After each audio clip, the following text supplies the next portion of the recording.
Oi, pessoal, bom dia novamente, né? Vamos continuar com a nossa aula.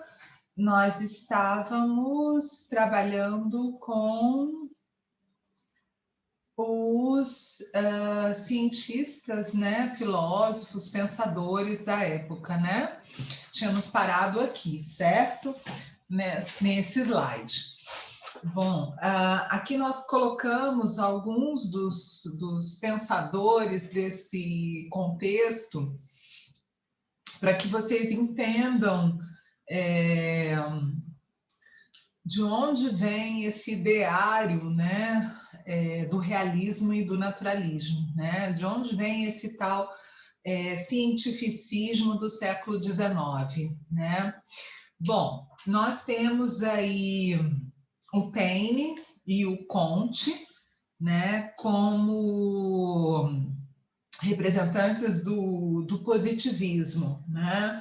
O Augusto, vamos começar pelo Augusto Comte, porque foi ele quem formulou a doutrina do positivismo, né? Vocês podem ver aí pela data, né, que ele é alguém que vai publicar seus pensamentos, suas reflexões no século XIX, né? E do que o positivismo fala? O que é essa teoria, né? Para o positivismo, e aí é bem importante lembrar de Machado de Assis e da crítica que ele faz em O Alienista, porque para o positivismo a ciência é a única,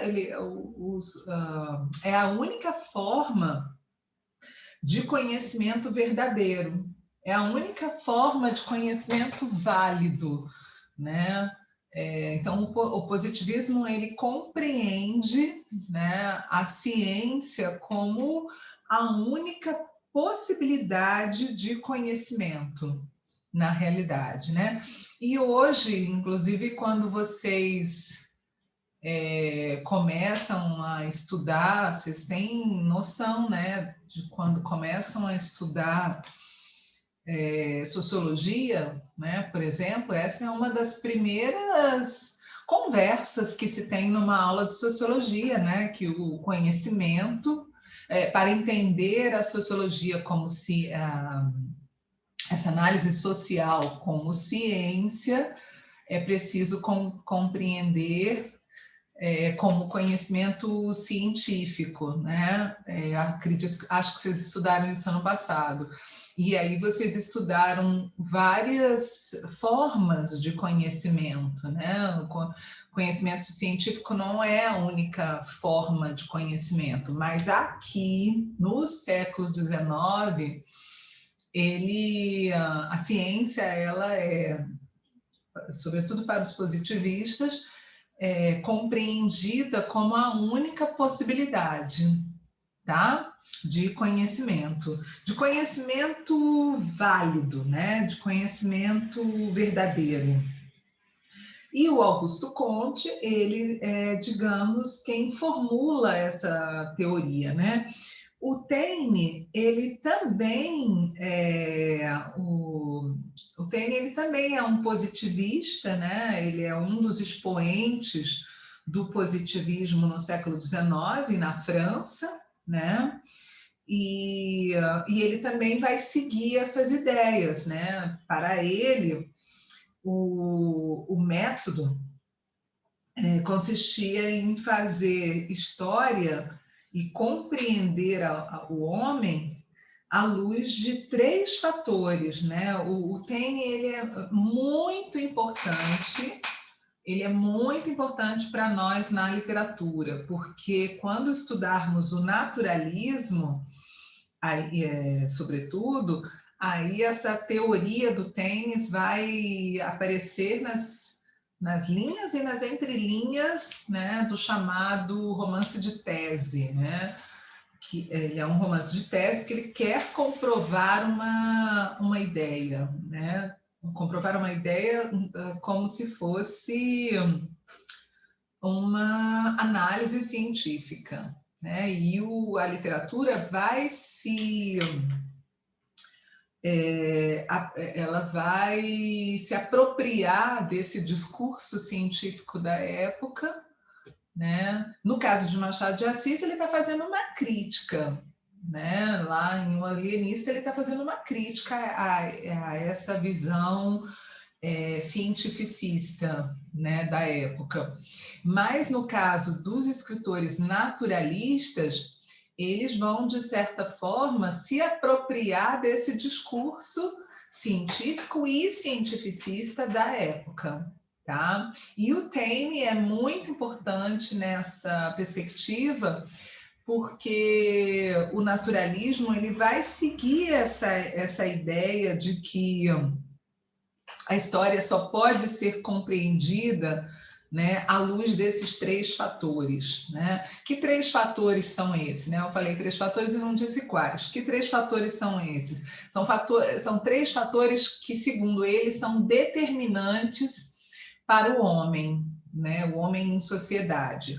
Um é o meio ambiente, né? Então, o meio determina o meu comportamento. Se eu convivo e vivo num meio degradante, eu com certeza terei um caráter degradante, né? Da mesma forma que se eu conviver num... É um exemplo bem simplório, tá, gente?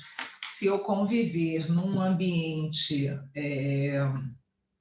não degradante, eu não vou desenvolver práticas sociais degradantes, né? Então, isso é o que nós chamamos, na literatura, de determinismo, tá? Mas esse determinismo, ele veio daí, da teoria do Taine, tá? Então, um fator determinante é o meio ambiente. Outro fator determinante é a raça. E aí é uma perspectiva extremamente complexa, né, gente?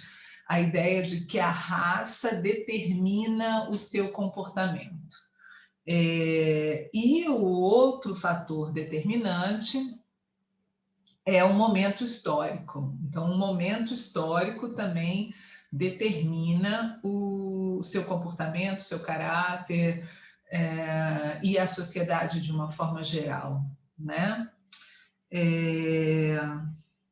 Bom, então, por exemplo, se vocês lerem o Curtiço, e nós indicamos o Curtiço, eu não sei se vocês viram na introdução a esse bloco, né, que é o bloco da sequência didática 9 e 10, se eu não me engano, nós indicamos alguns romances, são os romances bem canônicos, né, bem importantes, que, em geral, são cobrados em provas de vestibulares, de concursos de larga escala, né, de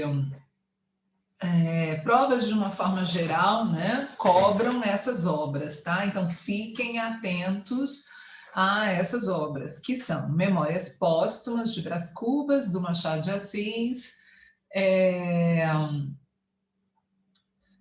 Dom Casmurro, também de Machado de Assis, e Quincas Borba, de Machado de Assis. Essas três obras são obras da fase realista de Machado de Assis. A outra obra que nós indicamos é o Curtiço. Eu não sei se vocês conhecem o Curtiço, se vocês já tiveram algum contato, é uma perspectiva totalmente diferente da perspectiva idealizada do romantismo, né, gente? E no Curtiço fica bem claro, depois eu vou conversar um pouco mais sobre essas obras com vocês, né? Nas aulas de quarta-feira eu pretendo fazer uma análise dessas obras para vocês, tá? Trabalhar mais diretamente com elas, mas seria interessante que vocês lessem também, ou lessem resenhas, procurassem se informar sobre essas obras, e são obras deliciosas, obras deliciosas. Em O Curtiço, a própria descrição inicial do Curtiço em formação, né, já vai nos remeter a essa perspectiva determinista. O Jerônimo, que é um português que chega ao Brasil, né, o comportamento dele muda de acordo com a tese, né, digamos assim, que está sendo defendida, né, no romance. O comportamento dele muda porque ele vai ter contato com o brasileiro, e que o brasileiro tem comportamento diferente do comportamento do europeu. Então, são, obviamente, né, correntes até mesmo muito pré-conceituosas, né, gente? Isso na visão de hoje, mas é a visão do contexto da época, né? Essa visão determinista. Tá? Em O Cortiço isso fica muito, muito claro. Em Memórias Póstumas, de Brás Cubas, é muito engraçado que o último capítulo, eu pretendo ler ele para vocês, mas o último capítulo, só para dar um gostinho, é um capítulo que fala, o capítulo das negativas. E a última frase, ele diz assim, o Brás Cubas, né? Não tive filhos, né? Não transmiti para nenhuma geração o legado da minha existência. Quer dizer, eu não passei... É bem irônico, é bem legal, Machado de Assis. Eu não passei para frente toda essa falsidade social, toda essa hipocrisia, toda esse jogo de interesses, né? Porque não há aqui a idealização do cavaleiro honrado e cheio de virtudes do romantismo. Não há aqui. Brás Cubas não é, de forma alguma, esse cavaleiro. Ele é um homem da elite, mas não é nada desse cavaleiro, né, com o qual nós estamos acostumados no romantismo. Tá? E então, no final do romance, ele chega nesse capítulo, ironicamente chamado das negativas, né? Ele chega a deixar claro, né, que bom que eu não tive filhos, eu não passei para frente esse legado, né? Esse legado aqui de hipocrisia, né? Que faz parte da nossa sociedade. Então, não deixa de ser, embora essas características, o determinismo, ele seja muito importante no naturalismo, já é a ironia, já é esse humor negro do Machado de Assis, né, já apresentando e ironizando uma das teorias mais importantes para a época, né? Porque, como eu disse para vocês na outra aula, realismo e naturalismo surgem no mesmo contexto, né? Histórico. Então, guardem esse nome, Taine, Hippolyte Taine, tá? Bom, o Freud, né? Freud é médico, neurologista, psiquiatra, é ele o criador da psicanálise, né? O chamado pai da psicanálise. Ele trabalhava por meio da hipnose, né? Para acessar conteúdos mentais, ele se utilizava da hipnose, né? Ele vai trabalhar com pacientes histéricos, né? E depois vamos conversar sobre essa palavra histeria, né? Que também é bem interessante pensar sobre todas essas descobertas do Freud, e todas as análises freudianas, né? Então, a gente já percebe que a ciência está chegando também à mente, né? E aí, mais uma vez, vamos fazer alusão ao alienista, porque o alienista é um conto, né, que vai fazer uma crítica exatamente a esse contexto em que estão surgindo as primeiras análises da mente humana, né? E ele vai fazer ele faz uma crítica ali quando ele coloca o Bacamarte, uma hora considerando os desequilibrados, né? Os minimamente desequilibrados já como loucos, depois os equilibrados como loucos, depois só ele mesmo, que ele é a pessoa mais equilibrada daquela região, né? Então, a gente percebe bem que isso é uma crítica, né, a essa ciência, que está surgindo nesse contexto. Bom, Darwin, vocês já devem conhecer, né? O Darwin, ele é um naturalista, ele é geólogo, biólogo, ele escreveu uma obra que fica muito famosa, canonizada aí, que se chama A Origem das Espécies, né?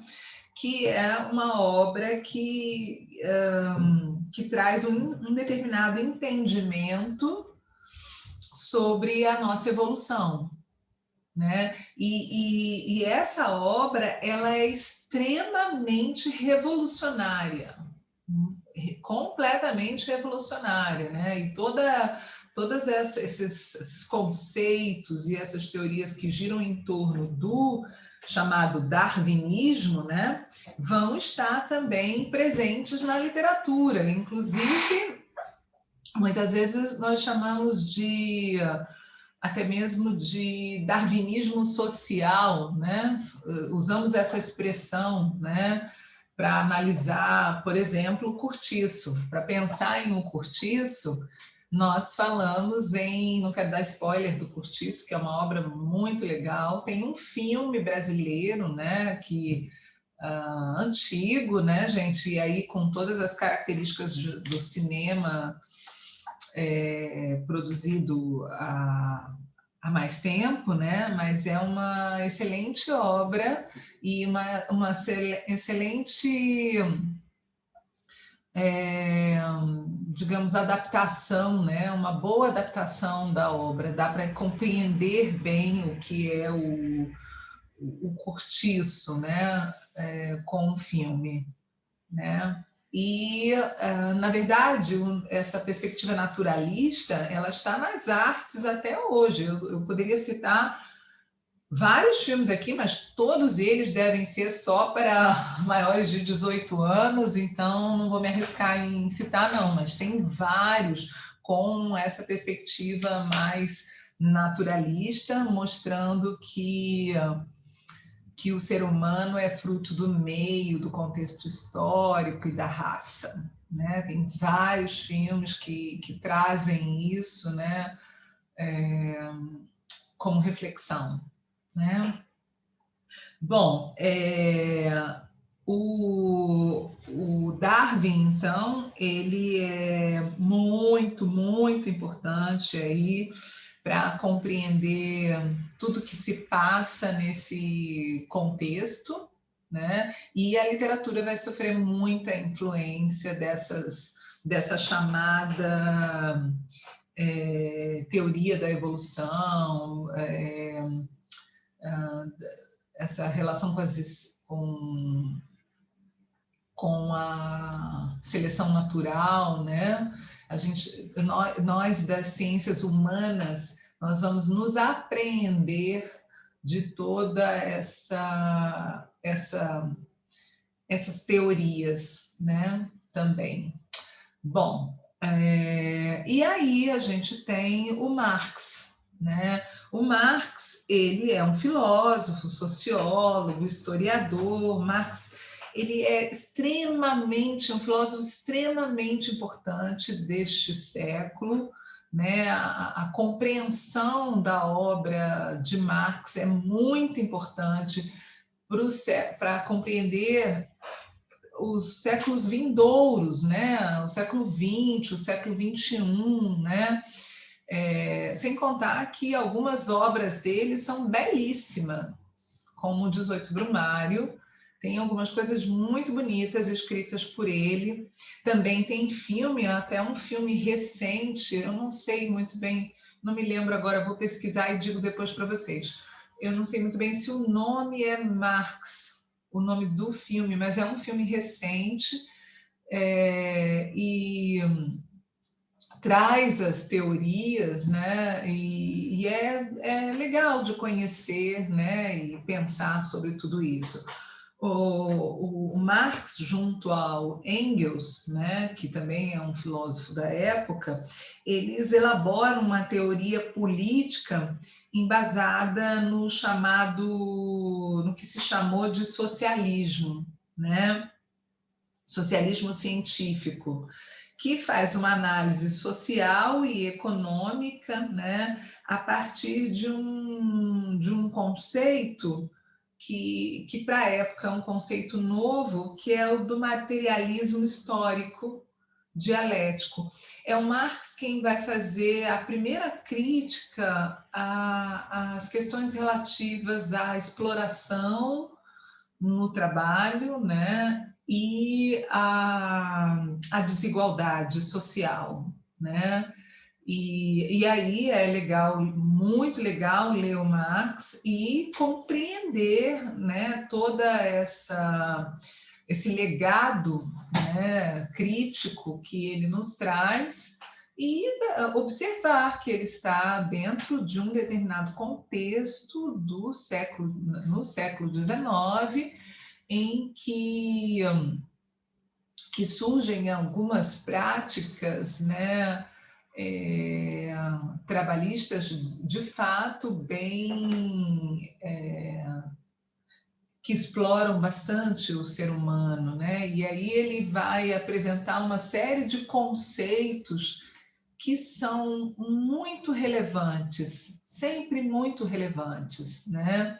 Todos esses teóricos, gente, vai ter, claro que vai ter gente que vai dizer que o Freud está ultrapassado, que o Darwin está ultrapassado, mas isso é bobagem, porque eles são pensadores do século XIX e é muito importante compreendê-los dentro desse contexto e trazer para a atualidade esses conceitos ressignificados, né? E muitos dos conceitos podem sim ser aplicados. O Freud, ele é estudado até hoje e é extremamente importante a sua obra, né? Muito importante, né? Por mais que se considere que um conceito ou outro esteja ultrapassado ou que não seja hoje visto daquela forma, mas ele é extremamente estudado e muito importante, muito,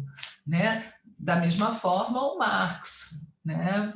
É extremamente importante conhecer a sua obra, né? Até porque, como eu disse a vocês, alguns dos textos são muito bonitos, muito bem escritos, né?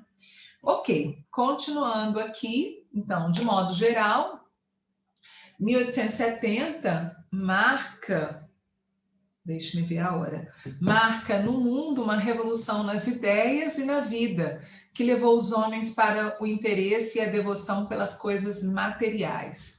Essa era do materialismo foi uma continuação do iluminismo e do enciclopedismo. Então, a gente vê aí que é uma perspectiva, que eu disse desde o início, racionalista.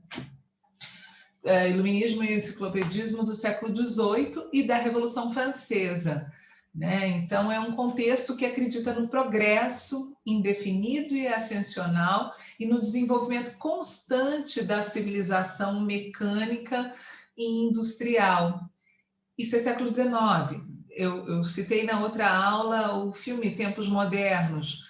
Tempos Modernos Chaplin já é século XX, aí já vai fazer uma crítica a essa perspectiva mecanicista, né?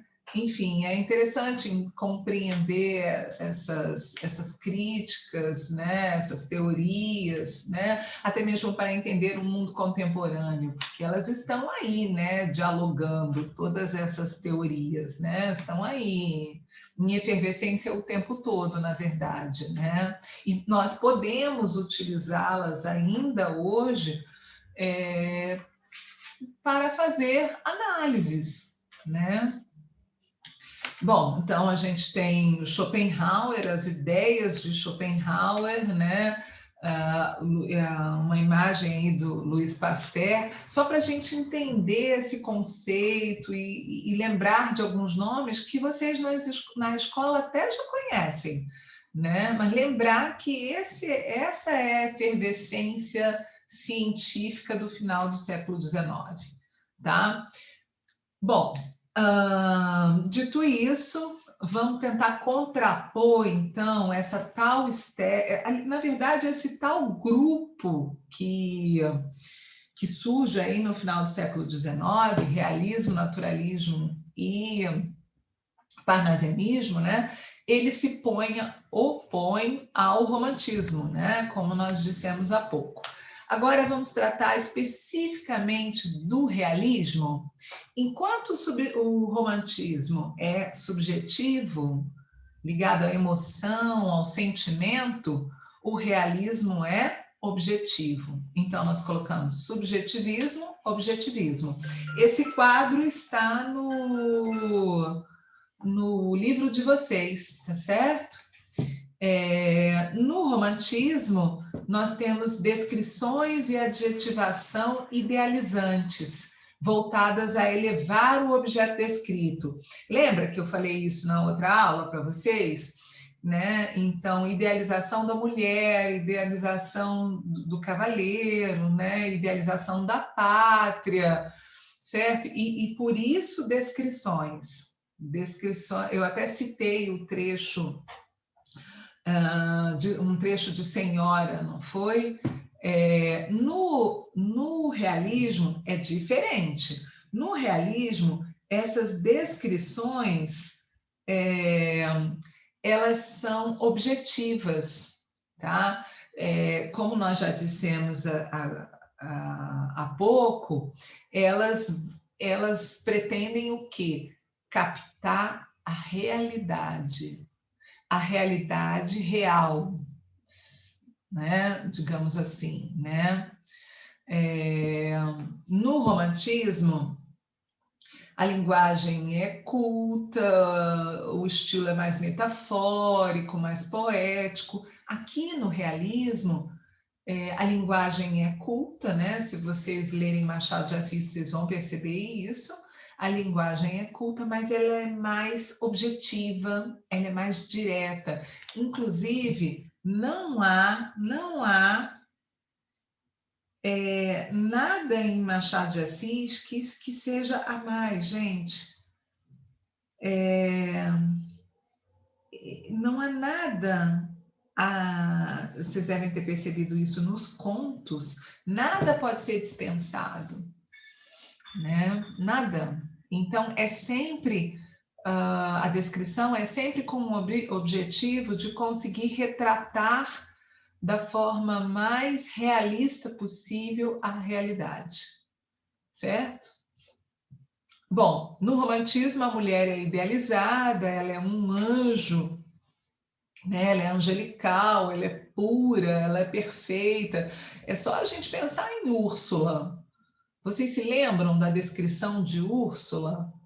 Né? Ela é dócil, ela é cuidadora, ela é amável, enfim, né? Ela tem todas essas características. No realismo, a mulher não é idealizada. Ela é apresentada com defeitos e qualidades. O realismo, na realidade, ele vai trabalhar com personagens mais esféricas. Tá? Quando tiverem oportunidade, leiam Dom Casmurro e fiquem atentos a Capitu. Quem é Capitu? Como é Capitu? Né? São personagens que estão mais próximos da nossa humanidade, ou seja, mais próximos da realidade da nossa humanidade. Isso que eu quero dizer, tá? No romantismo, o amor é sublime, é puro, acima de qualquer interesse. No realismo, o amor e todos os outros sentimentos, eles estão subordinados aos interesses sociais, né? Leiam Memórias Póstumas de Brás Cubas. Brás Cubas se aproxima das mulheres, se são bonitas ou se tem alguma questão em que ele enxerga uma ascensão social, né? É sempre um interesse, né? Não é exatamente o afeto, a devoção, como no romantismo, né? Tem até um episódio muito legal em Memórias Póstumas. Hoje seria encarado de uma forma politicamente incorreta, né? Porque ele tem um capítulo em que ele conhece e se apaixona por uma garota que é manca, né? Quando ele, o Brás Cubas, se apercebe que a garota por quem ele teve interesse, né, despertou interesse, achou bonita, era manca, ele começa a repetir: por que bonita se manca? Por que manca se bonita? Né? Mais uma vez, essa perspectiva irônica, né? Atenta a essa hipocrisia social e aos nossos preconceitos e a essas questões, né? Então, ele não consegue, ele se apaixona por ela, mas ele não consegue ficar com a personagem, né? E casar com ela, por exemplo, embora ele esteja bastante envolvido emocionalmente com ela, mas não consegue. Por que bonita se manca? Por que manca se bonita? Isso é realismo, gente. Isso é bem o realismo. O romantismo jamais faria isso. Primeiro, jamais descreveria uma mulher sem ser de forma totalmente idealizada, seja fisicamente, seja psicologicamente, né? E se não for descrita dessa forma, ela é uma vilã, como acontece no romance Úrsula, né? A mulher não angelical, ela vai para o outro ponto, ela é a mulher demônio, né? Aqui não, aqui as características são mais próximas da nossa humanidade, como eu disse, da nossa verdadeira humanidade, né? Bom, no romantismo, o casamento como objetivo maior do relacionamento amoroso, né? Então, quando o desfecho dos romances é um final feliz, né? Esse final feliz é o quê? Um casamento, tá? No realismo, o casamento é uma instituição falida, né? É um contrato por interesse, por conveniências, que com certeza não vai dar certo, né? Então vai aparecer o adultério e outras questões mais relativas ao casamento e à família, né? A essas instituições, tá? Isso vai ser revelado no realismo. Tá? É como se o romantismo velasse, né? Colocasse um véu, velasse a realidade, e o realismo revelasse, né? Ele tira o véu, essa é a realidade. No romantismo, o herói é íntegro, de caráter irrepreensível, é o cavaleiro medieval, né? Porque o romantismo retoma a Idade Média, né? É o cavaleiro medieval, cheio de honra, de honradez, de virtudes, né? Ele pode até errar, mas o amor, vai fazer com que ele consiga se redimir, não é assim? Como acontece, por exemplo, com Fernando Seixas em Senhora, ele erra, ele casa por interesse, mas ele vai trabalhar duro, pagar a Aurélia, né, e se arrepender do que fez, tá certo? Né? Então, o amor, né, é possível se redimir por meio do amor, e esse herói é um herói que, mesmo se ele cometeu alguma falha, ele vai conseguir se recuperar, seja por meio do amor, seja por meio por Deus, né? Então, sempre o seu caráter é um caráter irrepreensível. No realismo, o herói é problemático. Ele tem fraquezas, ele tem manias, ele tem incertezas, né? Então, de olho em Brás Cubas, de olho em Bentinho. Quem é o Bentinho, né? Por que que ele é chamado de Dom Casmurro? Né? Por que que é esse o apelido do Bentinho, Dom Casmurro? Bom, eu estou aqui olhando a hora, tá, gente? Já vamos acabar, né? E no romantismo, a narrativa é uma narrativa de ação, de aventura, e aqui no realismo ela é mais lenta. Por quê? Porque ela está muito associada. Lembra que eu chamei o Machado de Assis de o bruxo do Cosme Velho? E eu disse a vocês que essa ideia do bruxo era por conta da análise psicológica, né? Os romances, os contos da fase realista do Machado de Assis são bem ligados à análise psicológica das personagens, né?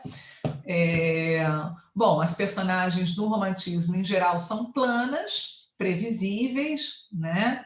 No realismo, elas já são personagens mais densas, trabalhadas psicologicamente. Então, é prestar atenção, sobretudo em Capitu, né? Uma personagem densa, profunda, complexa, né?